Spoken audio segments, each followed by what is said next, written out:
risco é o nosso ADN, não é? Faz parte da nossa atividade. O CFO tem que ser cada vez mais um parceiro do negócio. As equipas, quando vão seguras, achar que o adversário é fraco, perdem. Valorizo muitas pessoas que estão a fazer, obviamente, o trabalho que têm que fazer, mas também têm a capacidade de zoom out, olhar, estou a fazer, o que é que estou a fazer isto? Porque liderar é crescer em conjunto. Bem-vindos ao Conversas na Copa. Ora, as perguntas foram feitas por humanos, mas a inteligência artificial deu uma ajuda. Quem se atreve a tirar o próximo cartão? Atreves-te? Vamos lá começar, então. Cristina, houve algum momento como CFO em que pensaste, ninguém me preparou para isto? Antes. Olha, este é um deles. Mas acho que todos os dias e durante vários momentos ao longo do dia sinto isso. Acho que, na verdade, quando alguém assume pela primeira vez um cargo de liderança, nunca está 100% preparado. Podes ter várias formações, podes ter feito várias coisas ao longo da tua vida, mas esse momento existe uma quantidade de matérias e de diferentes skills que não são aprendidos num único sítio, numa única coisa. Obviamente, formação técnica é essencial, mas eu acho que os teus soft skills também ajudam ou não a assumir esse cargo.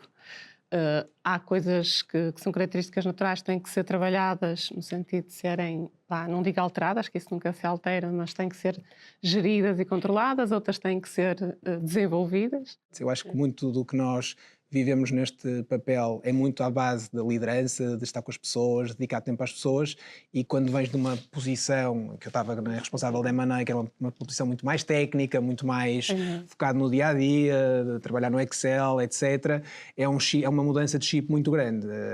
Apesar de não pensar muito, não estar preparado ou estar preparado, obviamente, olhando para trás, se calhar seria muito mais uma transição muito mais fácil, se tivesse logo a noção e a ideia da importância de passar mais tempo com as pessoas, das equipas, dedicar mais tempo a coisas que, se calhar, quando estás numa função mais técnica, achas que não é trabalho. Não é necessário. Que é a parte que não é trabalho, e agora, passado 2 anos já da função, claramente é onde nos temos que focar, é estar cada vez mais com as pessoas, pensar estrategicamente, não estar tanto no dia-a-dia, e por isso gostaria muito de ter a ti uma nova preparação, mas também acho que aprende-se no trabalho. Nós achamos que quando vamos dar esse passo que é preciso mais formação técnica e saber cada vez mais, mas na verdade é a gestão de pessoas que é o mais difícil.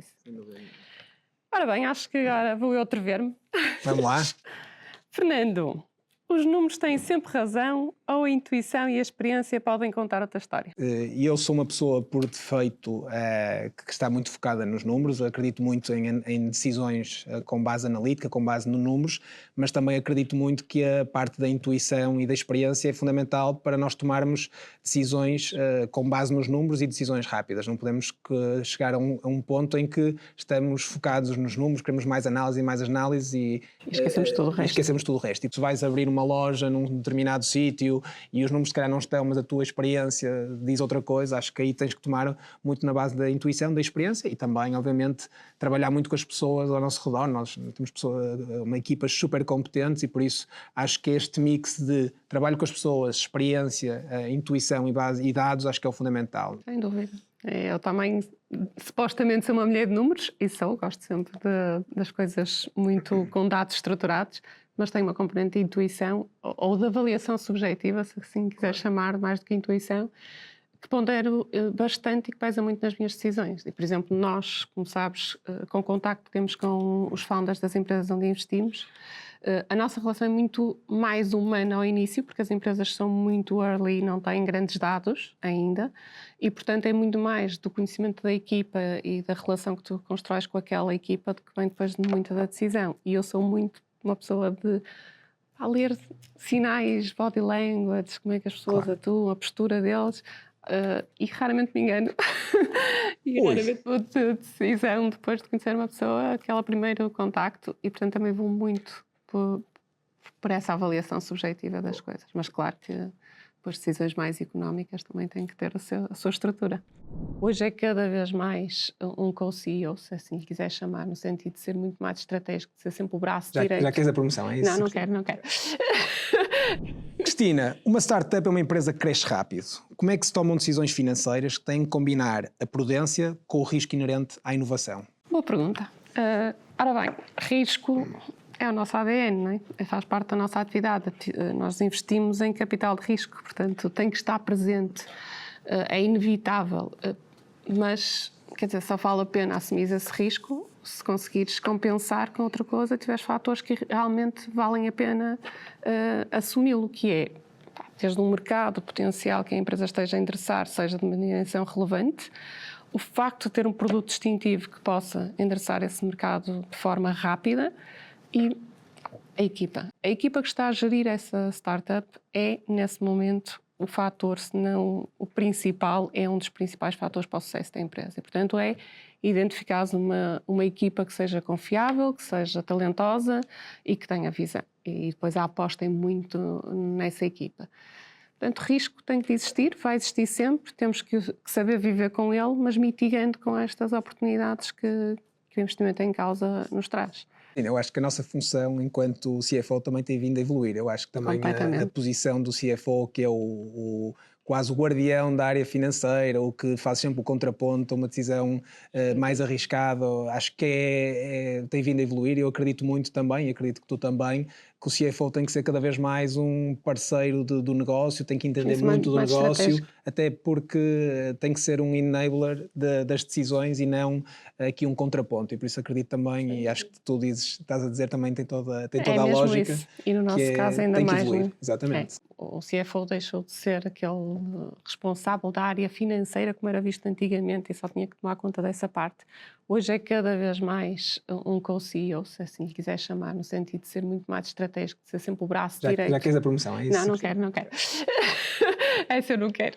Mas é muito mais esse papel de suporte de braço direito do que propriamente um responsável de uma área. Fernando, como é que se gera a pressão de alinhar variáveis tão distintas num setor com grande volatilidade, imediatismo de preços e custos logísticos? Eu acho que querermos dominar todas as variáveis e que elas corram todas bem ao mesmo tempo não é possível. Nós gostaríamos de ter mais vendas, menos custos, menos investimento e mais cash flow. Acho que isso todos os negócios do mundo quereriam, por isso obviamente não dá para controlar todas as variáveis. Eu acho que é muito numa ótica de balanço, onde é que nós queremos apostar, ter clareza estratégica de quais é que são as nossas prioridades, sabermos que um dia se quer mais para a esquerda, outro dia um bocado mais para outra decisão, um bocado mais para a direita, mas eu acho que não dá para balançar tudo e por isso é termos as nossas prioridades muito claras e avançar nesse sentido. Cristina, acreditas em unicórnios? Fernando, eu acredito em dragões, portanto, quem acredita em dragões e muito, acredita em unicórnios, obviamente. Aliás, temos 3 no portfólio, mas acho que mais do que acreditar em unicórnios depende do momento em que vês esses unicórnios, que mantém o crescimento ano após ano.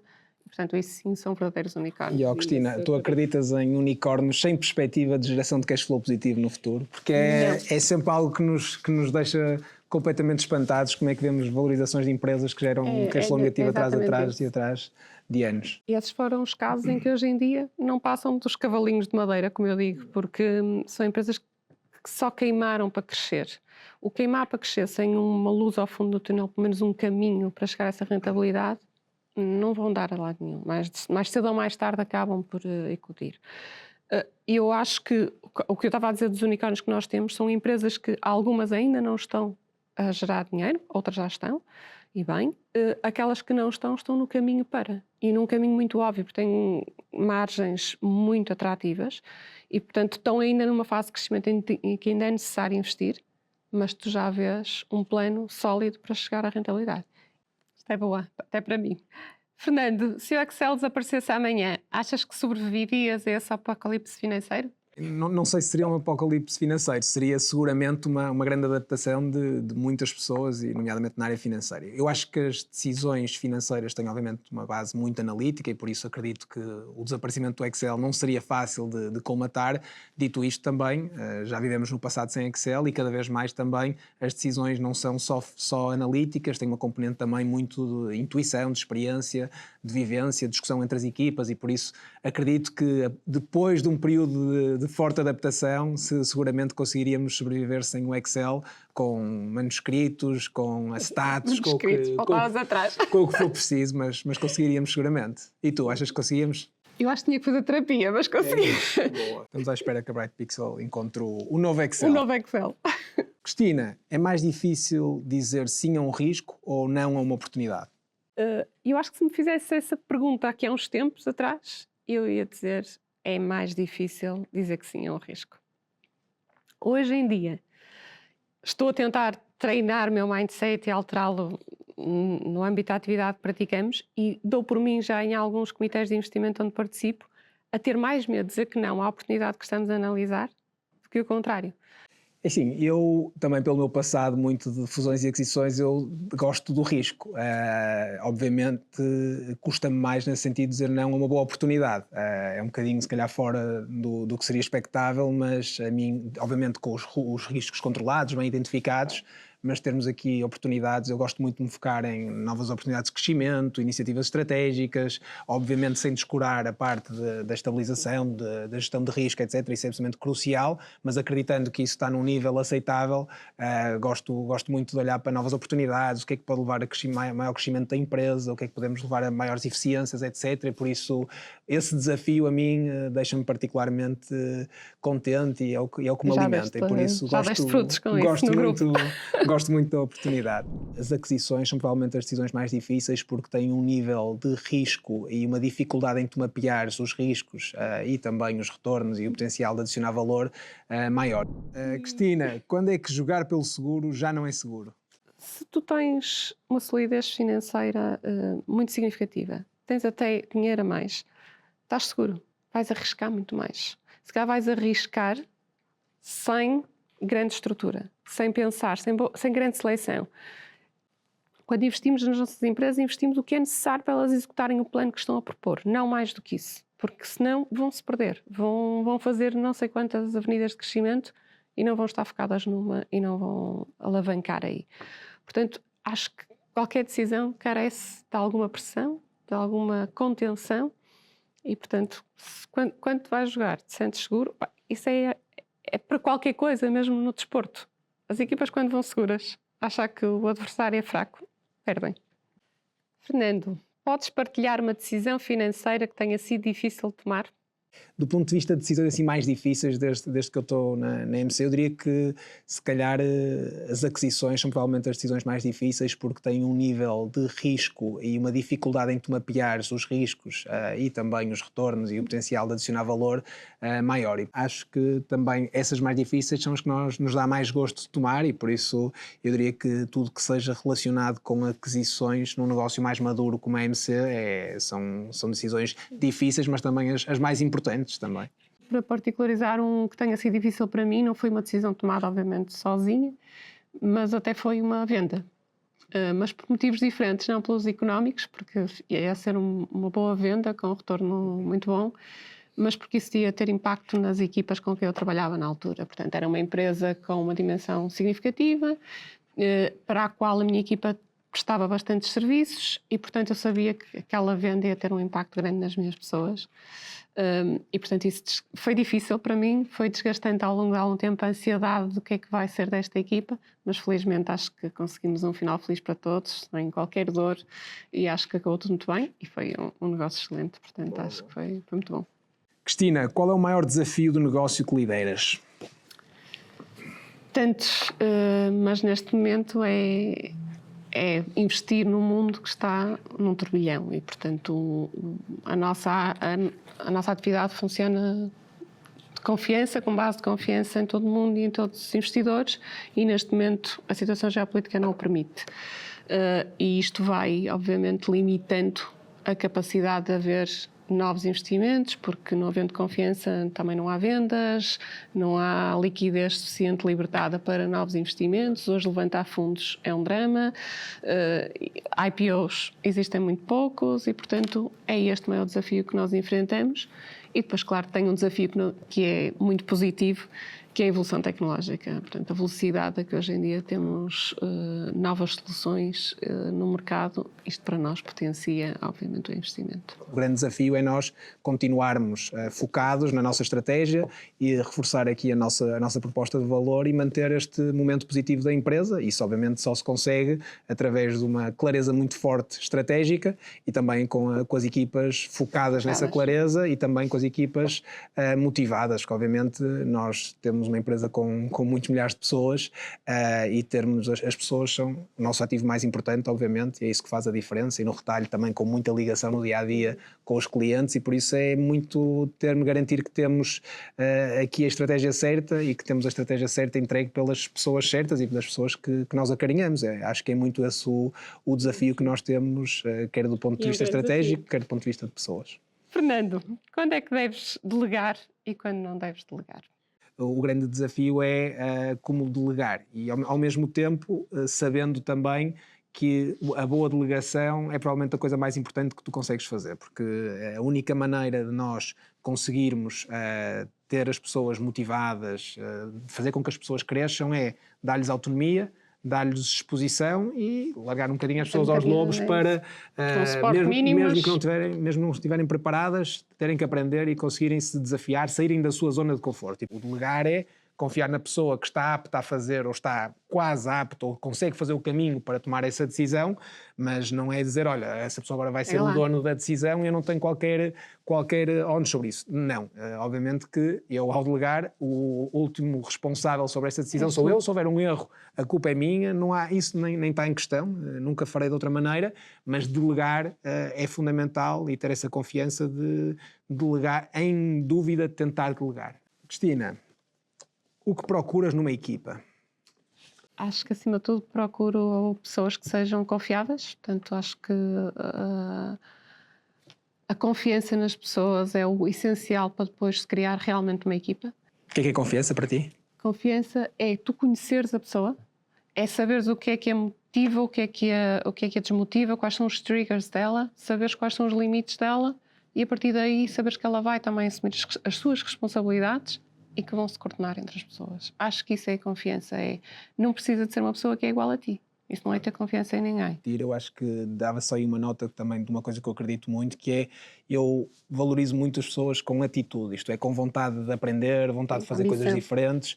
Acho que nós no dia-a-dia valorizo muitas pessoas que estão a fazer, obviamente, o trabalho que têm que fazer, mas também têm a capacidade de zoom out, olhar, estou a fazer, porque é que estou a fazer isto, estou a fazer bem, se não estou, que tipo de desafios é que eu posso acrescentar ao que estou a fazer, acho que isso também faz a distinção de uma pessoa muito boa para uma excelente, tendo por base tudo o que estavas a dizer, que eu acho que é o fundamental, que é ter uma boa atitude, uma capacidade de colaboração com as outras áreas e com as outras equipas, acho que é absolutamente fundamental. Hoje em dia, em empresas grandes, não consegues fazer nada sozinho ou só com a tua área, toca tudo muitas áreas e por isso ter essa capacidade de gerir as diferentes pessoas e esse bom senso que tu falavas é o mais importante. A capacidade técnica aprende-se, isso não é termo. Realmente esse é um bom ponto, porque é aí que está a distinção também depois como tu dizias, de um bom para um excelente, é essa capacidade de ver a floresta, né? Ter esse pensamento estratégico. E às vezes até nem é tanto isso, é o simplesmente questionar as coisas. Até pode não ter a visão, mas se tiver essa vontade de questionar e a curiosidade, desperta muitos outros pensamentos no resto da equipa e que ajuda a evoluir.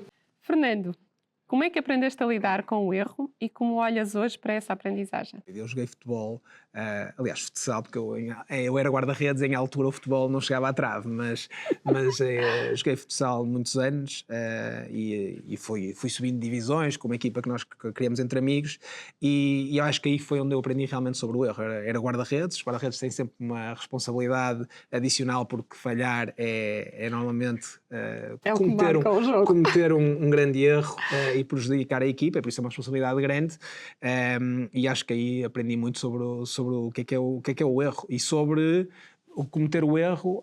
Para mim o mais importante é, primeiro, se foi o erro, reconhecer o erro. Acho que consigo fazer isso bem. Se a culpa é minha, sou o primeiro a assumir, não tenho como assumir em frente a toda a gente e acho que isso é importante, porque isso também mostra que a pessoa percebeu que errou e tem que andar para a frente e depois muito focar no como é que nós podemos, se houver alguma coisa a fazer para compensar esse erro, quando a bola entrou na baliza não há, mas se calhar aqui no trabalho às vezes é possível e pedir desculpa, se foi com outras pessoas, sem problema de pedir desculpa, se foi um erro em que se pode minimizar alguma coisa, ir atrás obviamente e aprender com o erro. Acho que essa é a parte mais importante, é como é que nós conseguimos reconhecer esse erro e retirar daí alguma coisa e garantir que no futuro não se faz o mesmo erro. Cristina, o que é mais turbulento? Gerir investimentos em startups tecnológicas ou aterrar no Funchal? Aterrar no Funchal, definitivamente. Tenho pavor. Mas, dito isto, não deixa de ser turbulento investir em startups. Claro que já sabemos que, e faz parte do negócio, só algumas é que vão ter sucesso. E tentar escolher todas como sendo a potencial que vai ter sucesso. É um turbilhão de emoções, é um risco sempre elevado, depois todas elas, as que vão correndo menos bem, exigem de ti muito mais, não é? Exigem muito mais acompanhamento da nossa equipa, tiram-nos mais energia, geram mais frustração, mas faz parte do jogo. Se tivessem de dar um único conselho a alguém dentro da Sonai que queira crescer na vossa área, qual seria? Que eu diria em termos de conselho é enfoque no trabalho e garantir que é uma pessoa com boa atitude e que cria um bom ambiente na empresa, porque isso tem um impacto fundamental para a carreira da pessoa, não é? Até num grupo tão heterogéneo e tão diverso como o nosso. Concordo totalmente, acho que é mesmo isso, é ser autêntico, é ser responsável pelo que faz e focar-se nele, competir com ele próprio e não com tudo o resto à volta, ser colaborativo e ter vontade de aprender. E eu acho que depois, com isso, a oportunidade vai surgir sem dúvida nenhuma. Cristina, apesar de não dizer Cristina, e depois desta conversa, se tivessem de trocar de lugar por um dia, o que fariam primeiro? Tirava férias. Não, num dia, ora bem, fazia uma mega promoção no continente, disparava as receitas, Não sei se aumentava a disparava, não sei se cota disparava. e depois deixava-te o resto dos dias para justificar a margem. Parece um bom presente. Acho que é bom, então. Era isso. Não, acho que dificilmente substituía o teu papel, acho que estás a fazê-lo muito bem, portanto nenhum dia Não, mas vale a tens que pena. responder o que é que farias, o que é que Não, acho farias, a faria primeira isso, Acho que iniciativa. faria isso, era uma mega promoção, que era para eu beneficiar dela também. Acho que está tudo encaminhado, portanto não faria nada diferente. Sim. Então, depois desta não posso dizer outra coisa que não. Parabéns pelo teu percurso e acho que todos estamos aqui para continuar fortes no apoio a continuar este enorme sucesso da Bright Pixel e o teu, Cristina. Foi um prazer enorme estar contigo aqui hoje. Foi um prazer maior, foi meu. Muito obrigada e mais uma vez também parabéns pelo teu sucesso que ainda está a começar. Obrigado.